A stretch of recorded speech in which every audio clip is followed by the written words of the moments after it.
The call came at 3:17 p.m. on a Tuesday afternoon, while I was reviewing architectural plans for the new Williams Hospitality Resort in Carmel. My phone buzzed with my brother's number, but when I answered, it was his fiancée Victoria's voice that greeted me. "Sarah, I'm so glad I caught you." Her tone was syrupy sweet, the fake enthusiasm she always used when she wanted something from me. "I'm calling about our engagement party this Saturday." I leaned back in my executive chair, looking out at the San Francisco Bay from my corner office on the 45th floor. Through the floor-to-ceiling windows, I could see Alcatraz Island in the distance, a view that had cost me $12,000 a month in rent when I'd first started Williams Hospitality Group 8 years ago. Now I own the entire building. "What about it, Victoria?" "Well, there's been a little change of plans. We've decided to make it a more intimate affair. You understand?" I set down my pen and gave her my full attention. Victoria Chin had been engaged to my brother Michael for 6 months, and in that time, she'd made it abundantly clear that she considered me an embarrassment to the family she was marrying into. "I'm not sure I do understand." Victoria's laugh was sharp and dismissive. "Sarah, sweetie, let's be honest here. This is going to be a very upscale event at the Bayou Country Club. We're talking about a $50,000 party with all of San Francisco's elite. Michael's law firm partners will be there. My father's business associates, people from the country club board. Okay, you're too poor for our engagement party. I mean, look at yourself. You drive that old Honda. You live in some tiny apartment. You work at that little nonprofit nobody's ever heard of. We just can't have you there making everyone uncomfortable." I glanced at the framed photo on my desk from last month's groundbreaking ceremony for our new resort in Maui. Me holding a golden shovel, standing next to the governor and 3 major hotel industry costs. The caption read, "Williams Hospitality Group announces $2.8 billion Pacific expansion." "Victoria, I think you might be misunderstanding my situation. Stay home, Sarah. We don't want any embarrassment at our special day. This party is about celebrating success and achievement, not whatever it is you do at that charity place." I looked around my executive office, at the awards lining the walls, the industry magazines with my photo on the covers, the architectural models of the 12 luxury resorts I'd built across 3 countries. "I see. I knew you'd understand. You've always been so reasonable about knowing your place in the family. Anyway, I have to run. The caterers are expecting my call, and there are a million details to coordinate when you're throwing the social event of the season. Victoria, can I ask where you're having this party?" "The Bayview Country Club, of course." Michael pulled strings to get us the grand ballroom. Apparently, there was a waiting list, but his law firm has connections. It's going to be absolutely perfect. I smiled, looking at the Bayview Country Club membership certificate hanging on my wall. The same certificate I'd received 3 years ago when I'd purchased the club through Williams Hospitality Acquisitions. "The grand ballroom is beautiful," I said. "Great choice. Thank you. I knew someone with taste would appreciate it. Anyway, I should let you go. I'm sure you have whatever it is you do to get back to. Actually, Victoria, I do have some business to handle. Enjoy your party." "Thanks. Bye, Sarah." The line went dead. I sat staring at my phone for a moment, then burst out laughing. Victoria had just uninvited me from an engagement party being held at the country club I owned because she thought I was too poor to attend. My assistant, Jennifer, knocked on the door. "Miss Williams, your 330 is here." "Cancel it," I said, still smiling, "and get me the general manager of Bayou Country Club on the line." "Right away. Anything else?" "Yes. Pull the Chin Williams engagement party reservation for this Saturday. I want to review all the details personally." 20 minutes later, I was speaking with Robert Martinez, the GM of Bayview Country Club. "Miss Williams, what a pleasant surprise.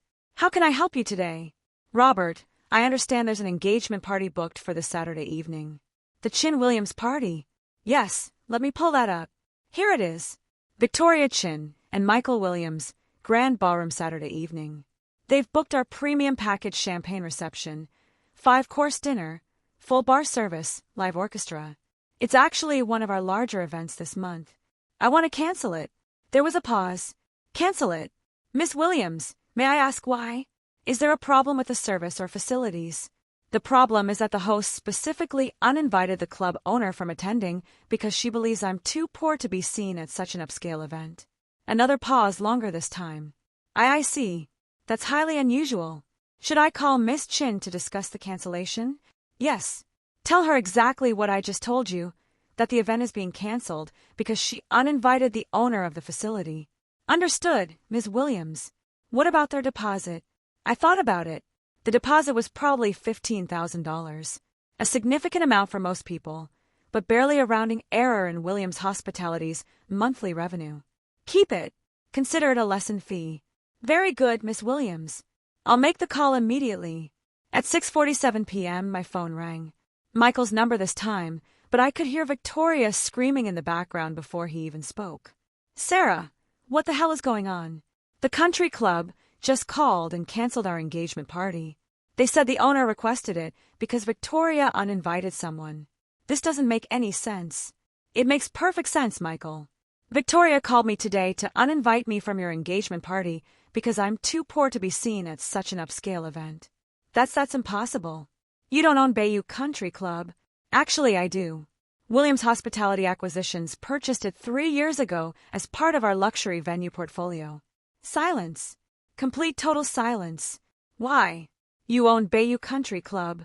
I own Bayou Country Club along with 17 other luxury venues across California. I also own 12 resort properties for urban hotels and a hospitality management company that generates approximately $800 million in annual revenue. More silence. But Sarah, you work at a nonprofit. You drive a Honda Civic. You live in that small apartment in the Mission. I volunteer on the board of 3 nonprofits because I believe in giving back to the community. I drive a Honda Civic because it's reliable and environmentally responsible. And I live in a 3,500-foot loft in Soma that I bought for $4.2 million. This is insane. You're telling me my sister is a multimillionaire and I never knew about it.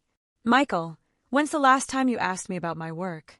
When's the last time anyone in the family showed interest in what I do for a living? He was quiet for a moment, but I don't know. I'll answer for you never. You all assumed that because I dress casually and drive a modest car, I must be struggling financially. Nobody ever bothered to ask about my actual life. Victoria's voice came through clearly now, shrill and panicked. This is a joke, right? Some kind of mistake. Sarah can't possibly own the country club. Victoria, I said, would you like me to have security escort you from the premises when you arrive on Saturday, or would you prefer to find that the doors are simply locked? You can't do this. We have a contract. We paid a deposit. You have a contract with a business I own. I can absolutely do this. And your deposit will be kept as compensation for the inconvenience of dealing with someone who judges people by their appearances. Michael's voice was strained. Sarah, please. This is our engagement party. All our friends are invited. Victoria's family is flying in from New York. My law firm partners. Michael, 4 hours ago, your fiancé told me I was too poor to attend your engagement party at my own country club. Now you want my help to make sure it happens. We didn't know it was your country club. You also didn't know anything else about my life, my career, or my achievements. You made assumptions based on stereotypes and surface appearances. I could hear Victoria crying in the background now, the reality of the situation finally sinking in. What do you want? Michael asked quietly. I want you to understand that success comes in many different forms. And just because someone doesn't flaunt their wealth doesn't mean they don't have it. We understand that now, do you? Because this isn't just about the money, Michael. This is about the fact that for 8 years, your family has treated me like an underachiever while I was building one of the most successful hospitality companies on the West Coast. We didn't know because you never asked. You made judgments and stuck with them, never bothering to look deeper. My other line was ringing. Probably another property manager calling about one of the evening events at our other venues. Michael, I have to go. I have a business to run. Multiple businesses, actually. Wait, Sarah, please. Can we work this out? Can we start over? I looked out at the city skyline, where the lights of 3 of my hotels were beginning to twinkle in the early evening. In a few hours, thousands of guests would be enjoying world-class service at Williams Hospitality Properties, never knowing they were staying at facilities owned by the woman Victoria Chin thought was too poor for an engagement party. You can start over with yourselves, I said, but your engagement party is canceled. Find another venue. But where? Everything nice is booked months in advance. That's not my problem anymore. You wanted an event without me there. So now you have no event at all. I hung up. 20 minutes later, Victoria called directly. Sir, please. I made a terrible mistake. I'm so sorry for what I said. I had no idea you were successful. Victoria, you're not sorry for what you said. You're sorry that what you said had consequences. That's not true. I genuinely apologize. I was wrong about everything. Were you wrong, or were you just uninformed about my net worth? She was quiet. Victoria, if I were actually the poor nonprofit worker you thought I was, would my exclusion from your party have been acceptable? I don't know. You do know. You thought it was perfectly fine to exclude someone based on their perceived economic status. The only thing that's changed is that you discovered I have money. Please, Sarah, our families are already here. Victoria's parents flew in from New York. Michael's law partners are expecting to attend. This will be humiliating. More humiliating than being uninvited from my own brother's engagement party because I'm supposedly too poor to be seen there. We'll make it up to you. We'll have you at the wedding, front row seating, whatever you want. I almost laughed. Victoria, you're planning to have me at the wedding as long as I'm rich enough to deserve an invitation. That's not what I meant. That's exactly what you meant. And here's the thing. I don't need your approval or inclusion. I have a successful business, meaningful work, and relationships with people who value me for who I am, not what I'm worth. But you're Michael's sister. Yes, I am. And Michael just learned that his sister built a hospitality empire while he thought she was an unemployed nonprofit volunteer. My phone beeped with another call, Jennifer, from my office. I have to go, Victoria. But let me leave you with some advice. Next time you meet someone who doesn't fit your preconceptions about success, try asking questions instead of making judgments. Sarah, wait. I clicked over to Jennifer's call. Miss Williams, I have the mayor's office on the line. They want to discuss your proposal for the affordable housing project downtown. Put them through, and Jennifer, clear my Saturday evening. I'm going to be working. That Saturday night, while Michael and Victoria scrambled to find an alternative venue for their engagement party, they ended up at a chain restaurant in Daly City. I was in my office finalizing the purchase of a historic hotel in Napa Valley, a $67 million acquisition that would become Williams Hospitality's flagship wine country property. At 9 p.m., my phone rang. Michael again. Sarah, I wanted to call and apologize. Really apologize for what specifically? For letting Victoria treat you that way. For not defending you when she made those comments about your financial situation. For 8 years of making assumptions about your life instead of asking about your actual achievements. I set down the contract I was reviewing, and then for being a terrible brother. You've built something incredible, and instead of celebrating your success, I let my fiancé humiliate you because we thought you didn't have enough money to deserve our respect. Where are you calling from? Chuck Cheese in San Mateo. It's the only place we could find that had availability tonight. I couldn't help but smile at the mental image of Victoria Chin in her designer dress, trying to celebrate her engagement party, surrounded by screaming children and animatronic mice. How's the party going? Terrible. Absolutely terrible. Victoria's parents are mortified. My law partners made polite excuses and left after 20 minutes. The champagne is sparkling cider, and the 5-course dinner is pizza and breadsticks. I'm sorry to hear that. No, you're not. And you shouldn't be. We deserve this. He was right. I wasn't sorry. Victoria had wanted a party that excluded people she deemed unworthy. And now she was having exactly that, a celebration that reflected her values and judgment. Michael, can I ask you something? Anything. Do you actually want to marry someone who judges people by their bank account balance? Long silence. I don't know, he said finally. A week ago, I thought Victoria was sophisticated and discerning. Now I realize she's just shallow and cruel. That's something you'll have to figure out for yourself. Will you help me understand what you've built? I want to learn about your business, your success, who you really are instead of who I assumed you were. I looked around my office at the architectural plans for 3 new resorts, the acquisition documents for 2 luxury hotel chains we were purchasing, the industry awards recognizing Williams Hospitality as one of the fastest-growing companies in the sector. I'd like that, Michael, but not because I need your approval or validation. Because you're my brother, and I'd like you to actually know me. I'd like to know you, too. The real you, not the imaginary struggling sister I created in my head. Good. But Michael, yeah, if you marry Victoria, She needs to understand that respect isn't conditional on net worth. I won't tolerate being treated differently now that she knows I have money. I understand. And Sarah, yes, thank you for what?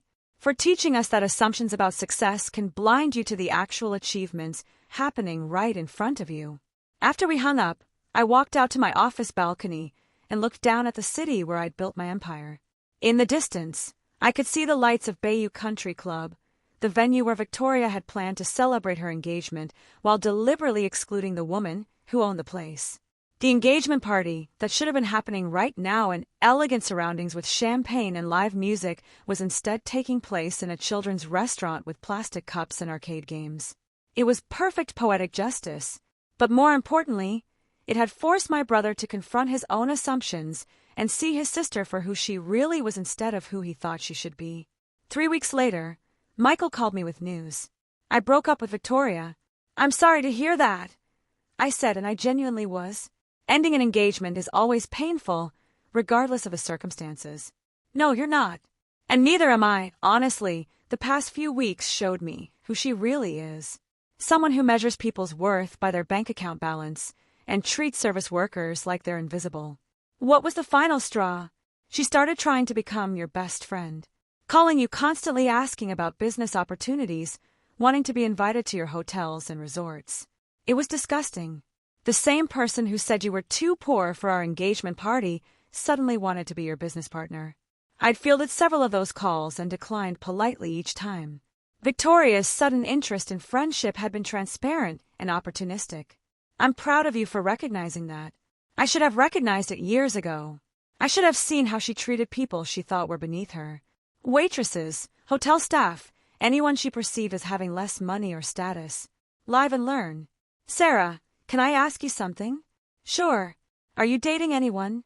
Are you happy? Do you have the kind of life you want? I smiled. It was the first time in years that someone in my family had asked about my personal happiness rather than making assumptions about my life. I'm very happy, Michael. I love my work. I have great friends, and yes, I'm seeing someone wonderful, another entrepreneur who builds sustainable housing projects. That's great. I'm glad you found someone who appreciates what you do. His name is David, and he knew about my business success before he knew my last name. It's refreshing to be with someone who sees my achievements as exciting rather than intimidating. Will you introduce me to him sometime? I'd like to meet the man who makes my incredibly successful sister happy. I'd love that. 6 months later, Michael and I met for dinner at the restaurant in my Napa Valley resort, the historic hotel I'd been purchasing the night of his disastrous engagement party.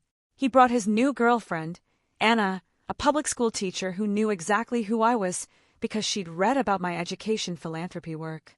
As we sat on the terrace overlooking the vineyards, sharing a bottle of wine from the resort's private label, Michael raised his glass.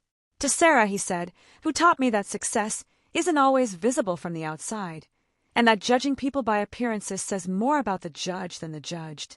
And to family, I added, who can learn to see each other for who we really are instead of who we assumed each other to be. Speaking of which, Anna said, I have to tell you my students are huge fans of your literacy program. The libraries you built in underserved schools have been incredible for our community. Michael looked surprised. Sarah has a literacy program. The Williams Foundation has built 47 libraries in low-income schools across California, I explained. We also provide teacher training and reading comprehension programs. I had no idea. There's a lot you didn't know about my work, Michael. The business success is just one part of it. Will you tell me about the foundation? I'd love to understand the full scope of what you've built. As the sun set over the Napa Valley vineyards, I found myself sharing stories about the schools I'd helped, the teachers I'd supported, and the thousands of children who now had access to books and educational resources because of the wealth I'd generated through Williams Hospitality Group. It was the first time in years that I talked about my achievements with a family member who was genuinely interested in understanding rather than judging. The woman Victoria thought was too poor for an engagement party had used her wealth to create opportunities for others, funding education programs, building affordable housing, supporting environmental initiatives, and creating thousands of jobs through ethical business practices. But the most valuable thing I'd built wasn't measured in dollars. It was the self-respect that came from staying true to my values regardless of other people's assumptions, and the satisfaction of proving that success and humility weren't mutually exclusive. Sometimes the best revenge really is living well. But sometimes, if you're very fortunate, living well becomes the foundation for healing relationships and helping others understand that worth isn't determined by wealth, but by character, contribution, and the courage to build something meaningful in the world. As I fell asleep that night in my Napa Valley resort, surrounded by the success I'd built while others thought I was failing, I realized that Victoria's cruel dismissal had given me an unexpected gift. The opportunity to show my family who I really was and to build a relationship with my brother based on truth instead of assumptions. The engagement party she'd ruined had become the beginning of something much better. A family connection built on genuine respect and understanding rather than judgments about bank account balances.